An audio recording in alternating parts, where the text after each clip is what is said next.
Hello, this is Namin Sayukay. Welcome po kayo sa aking channel at welcome rin po kayo sa aking Preach from Home program.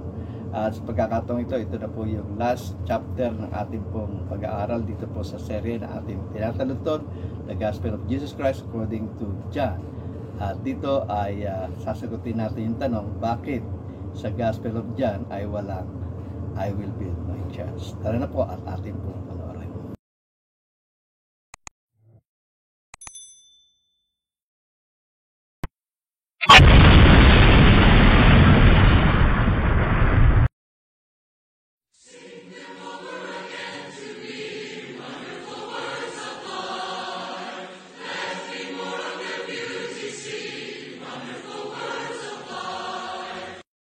Magandang gabi mga kapatid, muli tayo mag-aaral ng banal na salita at ngayon ay nandun na po tayo sa katapusan ng ating tinataludtod na serye na ating pag-aaral dito po sa The Gospel of Jesus Christ according to John.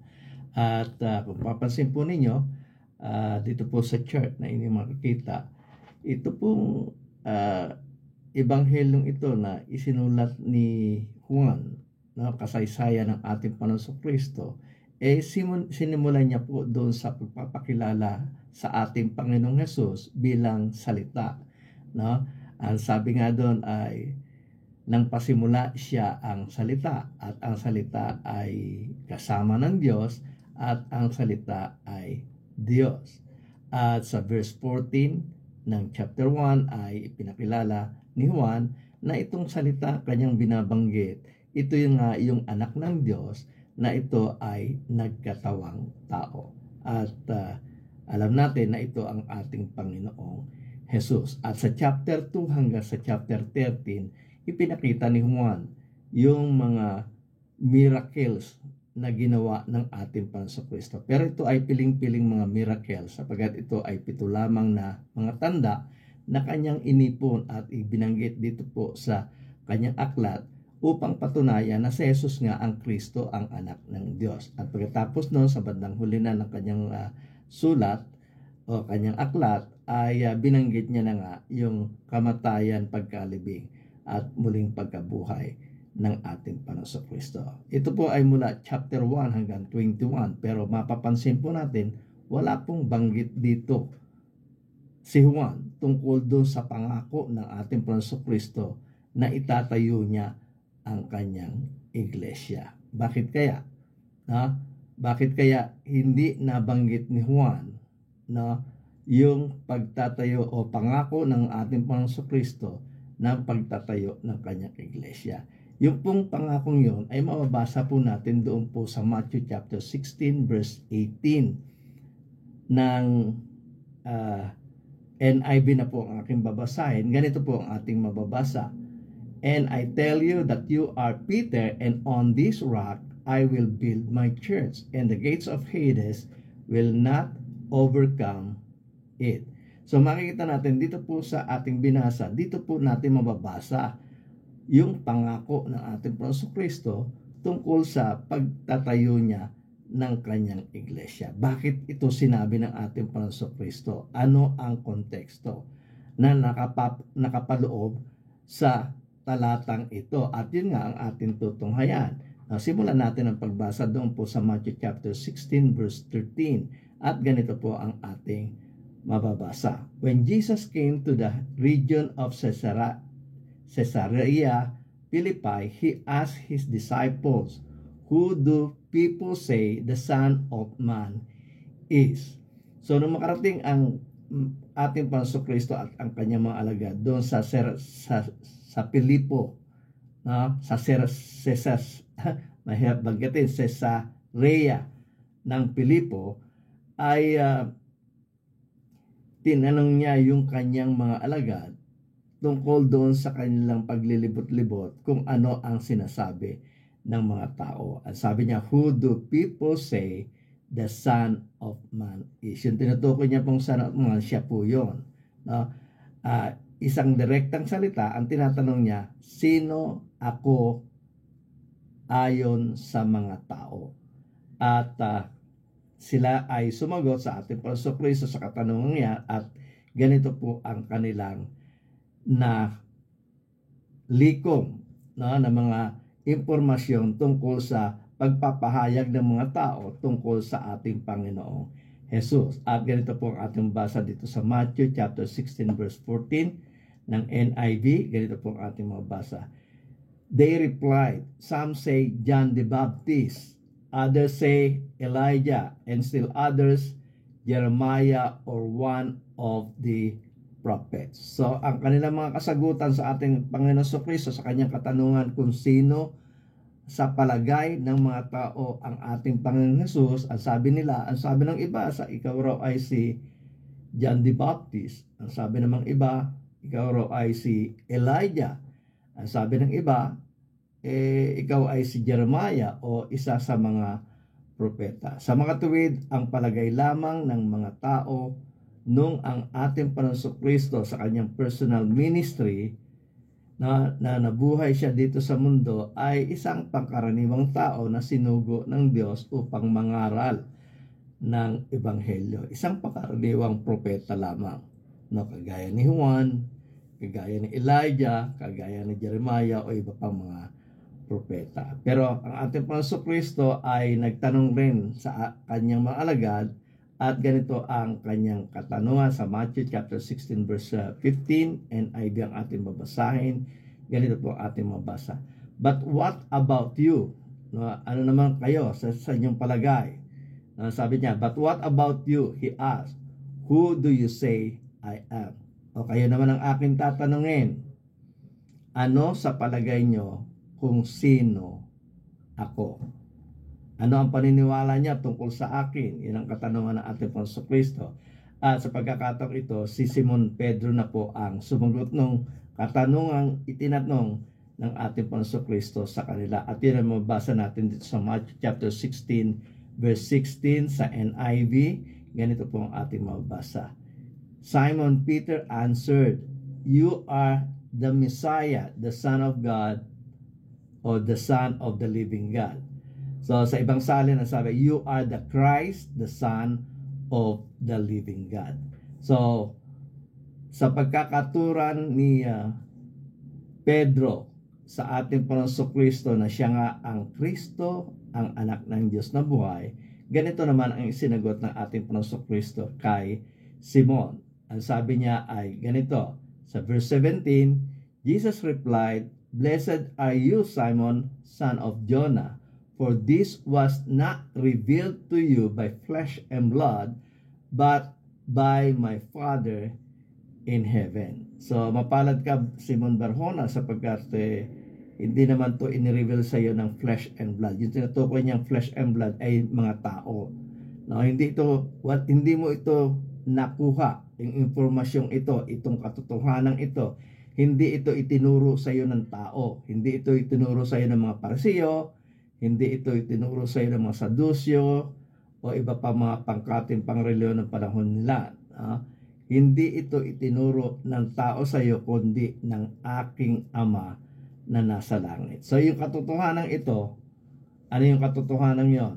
Na si Jesus ang Kristo, ang anak ng Diyos na buhay. Natutunan ito ni Pedro sa Ama ng ating Panginoong Kristo na nasa langit. At napag-aralan na rin natin ang mga nakaraan yan sa pamamagitan ng pag-aaral niya ng mga banal na salita, sapagkat yung banal na salita na kanyang pinag-aaralan galing sa Ama. At nung sabihin nga ni Pedro sa ating Panginoong Kristo, nung tanungin ng ating Panginoong Kristo ang kanyang mga alagad kung sino ako, ang sabi ni Pedro, ikaw ang Kristo, ang anak ng Diyos na buhay. Yung pong katotohanan yon, doon po nagsabi ang ating Panginoong Kristo na itatayo niya ang kanyang iglesia. At yun mababasa natin dito sa verse 16, chapter 16 verse 18 ng NIV. Ganito po ang ating mababasa.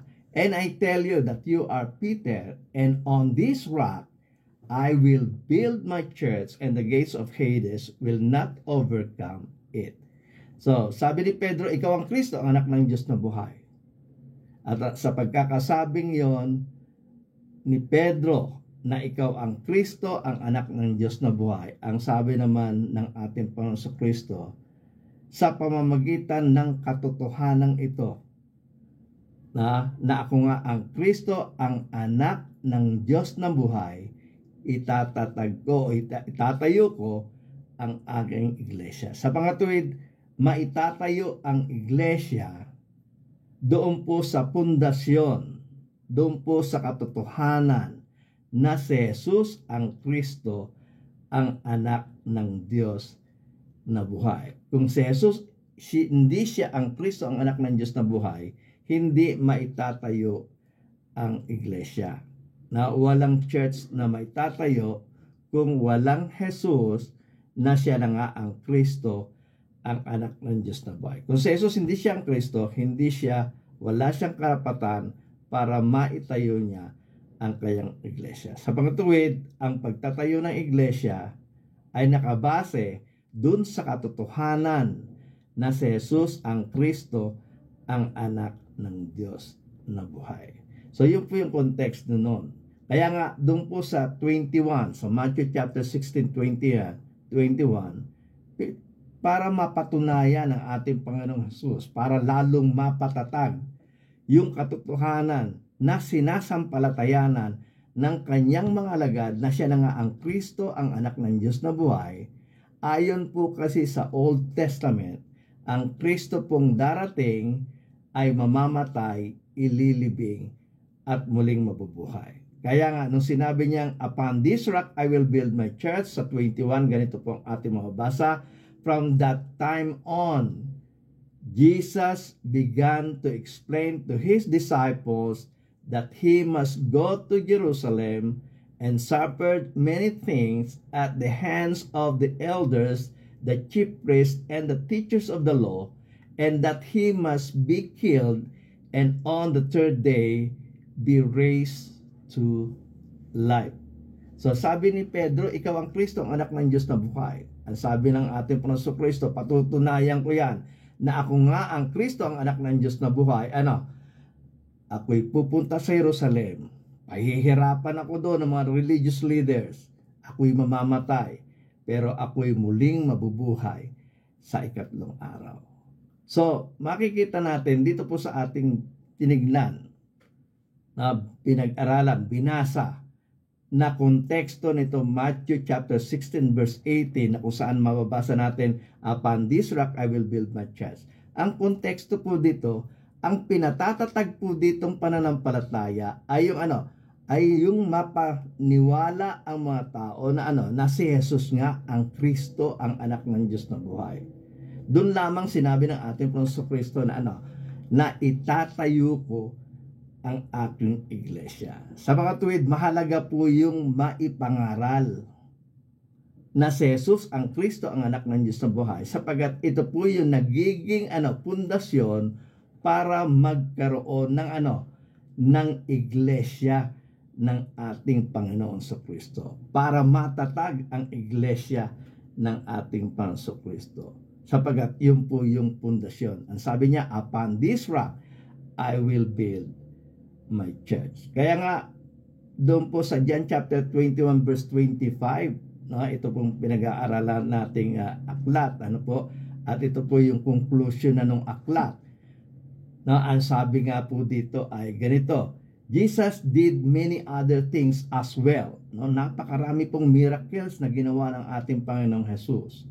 If every one of them were written down, ang bawat isang na mga miracles na ginawa ng ating Panginoong Kristo ay maisusulat. Sabi niya, Jesus did many other things as well. If every one of them were written down, I suppose that even the whole world would not have room for the books that would be written. So, medyo exaggerated yung kwento ni Juan, pero gusto niya lamang mapatunayan na sa dinami-dami ng ginawa ng ating Panginoong Kristo, patunay na siya na nga ang Kristo, ang anak ng Diyos na buhay. Kung gagawing libro ito, hindi magkakasya sa buong mundo. Ibig sabihin, overwhelming ang evidence na hindi pwedeng mapasinungalingan na si Jesus na nga siya na nga ang Kristo, ang anak ng Diyos na buhay. At nung isulat ni Juan itong sharing ito, yung Gospel of Jesus Christ according to John, itong librong ito, dito siya nag-focus Dito siya nag-focus, hindi nga niya naisulat ang lahat ng mga bagay na ginawa ni Jesus. Pero sabi niya, yung mga isinulat ko, yung mga ibinanggit ko sa aklat na ito'y magiging sapat na ebidensya na si Jesus na nga ang Kristo, ang anak ng Diyos na buhay. At yung mababasa natin doon sa John chapter 20, verse 30 to 31. Ganito po ang ating mababasa sa NIV. Jesus performed many other signs in the presence of his disciples which are not recorded in this book. Limited lang yung book niya. Hindi niya sinulat lahat ng mga miracles o mga signs na ginawa ng ating Panginoon Kristo. Pero sabi niya doon sa 31, but these are written that you may believe that Jesus is the Messiah or Jesus is the Christ, the Son of God, and that by believing you may have life in His name. Sabi niya maraming ginawa ang ating Panginoon Kristo pero hindi na napasulat sa aklat na ito Pero itong mga selected items, selected signs na pinili ko na ilagay sa aklat na ito'y magiging sapat na ebidensya na ito nga si Jesus, siya na nga ang Kristo, ang anak ng Diyos na buhay. Sa makatuwid, hindi man nabanggit ni Juan yung tungkol sa pagtatatag ng iglesia. Ang binigyan niya ng diin na dito po sa pagkakasulat niya ng aklat ay yung magiging pundasyon ng iglesia ng ating Panginoon Kristo, na siya na nga ang Kristo, ang anak ng Diyos na buhay. At sa bawat taong maniniwala sa Kanya na si Jesus ang Kristo, anak ng Diyos na buhay, natural sila ay magiging iglesia ng Panginoon. Kung merong mga tao mapapaniwala sa isang lugar na si Jesus ang Kristo, ang anak ng Diyos na buhay, magkakaroon po ng iglesia doon sa lugar na yon. Kaya nga kung mapapansin po ninyo, kapag babasahin po ninyo ang ating ang Biblia, makikita natin every time na binabanggit ang church, ito ay binabanggit ayon sa kanyang lugar. Church in Ephesus, churches in Galatia, mga iglesia sa Asia, nasa Smyrna. So makikita natin yung iglesia ay nababanggit ayon dun sa lugar na kanilang nilalagyan. Dahil meron dong mga nagsipaniwala na si Jesus ang Kristo, ang anak ng Diyos na buhay. Kaya dito makikita natin kay Juan, dun siya nag-concentrate, maipakilala na si Jesus ang Kristo, ang anak ng Diyos na buhay, dahil alam niya na kapag ito ay naipangaral sa iba't ibang lugar, dadami at dadami ang iglesia ng Panginoon sa paniniwala na si Jesus ang Kristo, ang anak ng Diyos. Kaya nga nung magsimula ng pangangaral ang mga apostol, yun ang kanilang ipinangaral Kung tatandaan natin doon sa Acts chapter 2 verse 36, ang binigyang diin ni Pedro sa kanyang pangangaral, si Jesus, siya ang Panginoon at Kristo. Mababasa natin po yan sa chapter 2 verse 36 ng Acts. Ganito po ang ating mabasa. Therefore, let all the house of Israel know assuredly that God has made this Jesus, whom you crucified, both Lord and Christ. So ano po yung ang binigyan diin dito ni Pedro? Diba sabi niya nga, Jesus of Nazareth. Yun ang bungad ng kanyang pangangaral, pinatunayan sa pamagitan ng mga tanda at ginawang Panginoon at Kristo itong si Jesus. At doon sa Acts 5 verse 42, ganito naman po ang ating mabasa, sunod-sunod po ito, ayon sa kasaysayan. at patuloy na kanilang ipinangangaral. Ang sabi po doon sa Acts 5:42, and daily in the temple and every house they did not cease teaching. No, hindi sila tumitigil ng pagtuturo at pangangaral na si Jesus, siya na nga ang Kristo. Sabi doon, and daily in the temple and every house they did not cease teaching and preaching Jesus as the Christ. No? So, yung buong kasaysayan, no, yung buong aklat ng mga gawa, pareho rin nung aklat ni Juan na ang pinatutunayan ay si Jesus ang Kristo, ang anak ng Diyos na buhay. Hanggang doon sa katapusan, hanggang doon sa huling kapitulo ng aklat ng mga gawa. So, nagsimula ito noong 33 AD, natapos itong kwentong ito noong 63 AD. Na patuloy ang pangangaral ng mga alagad tungkol kay Jesus na siya na nga ang Kristo, ang anak ng Diyos na buhay. At so sa 31, ganito po ating mababasa, Acts 28:31, preaching the kingdom of God and teaching the things which concern the Lord Jesus Christ with all confidence, no one forbidding him. So makikita natin, ito yung kasaysayan na aklat ng mga gawa na ipinakikita rito. Ang iisa lamang po yung kanilang itinuturo at itinatatag. Si Jesus ang Kristo, ang anak ng Diyos na buhay. At dito kay Juan, dito po sa ating serye na ating pag-aaral, ito rin po yung binigyang diin ni Juan na sa kanyang sulat.